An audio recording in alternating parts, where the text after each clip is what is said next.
been Armstrong, and after been with the camps for 4 years, 3 years as a group coordinator, and this is my first year as the head coach. So it's a bit of a step up, but an enjoyable one at that.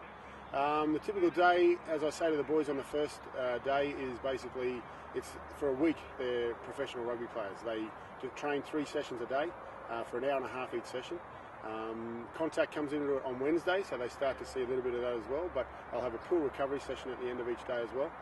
We focus on their skill development and playing rugby the Leinster way, so we like to move the ball a bit and recognising what's in front of us and playing to that, rather than sort of any pre-planned moves and things like that. The boys are up at 8 for breakfast, breakfast at 8:30, and then they'll be out on the pitches for 10 o'clock. They'll have an hour and a half session, usually a warm-up, some warm-up games, some warm-up handling drills, and then we focus moving forward to where we are. We build on whether it's evasion or into a contact session, or it'll be something that's building the skills on the previous days. Then at lunch, then there'll be break there for a half hour. Then they're back out again for another hour and a half session where we'll build on the morning stuff, or we'll bring in something new.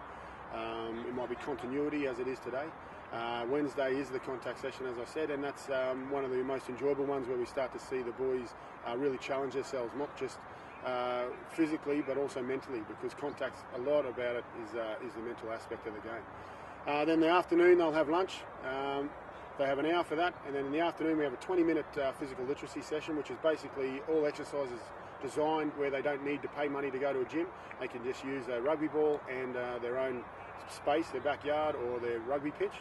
So they'll learn all different skills for upper body work, lower body, the physical functional strength for our game, and also the core.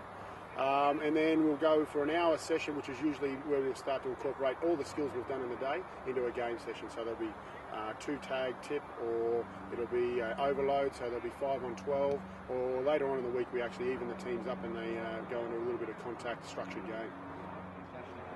Internationally, this is definitely one. Having the dormitories on campus there is a big part of it. It makes the camp very intensive, but it's also a fantastic opportunity to experience. If you do have aspirations of going further and being a professional rugby player, then you get to taste what it is like for the 5 days that you're in camp. You're living rugby, you're eating rugby, you're playing rugby.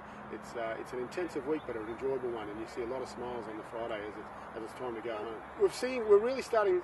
It's fairly young, so we're really starting to see now that flow on. So the boys are finished here at 16, so now we've got a 5-year break before they see any sort of international rugby with the Island under-20s, but the provincial level at 18s, we've got a lot of players from the camps graduating into those Leinster under-18s, Leinster 19s, Leinster 20s, and also now moving into the Irish under-20s with our prop there, Tig Furlong. Tig's one of the first guys from the camp. He attended the camps for 3 years, and he's now one of the first guys to go through and play for Ireland under-20s, so we're very excited about that, and hopefully we're creating more Irish players for the future.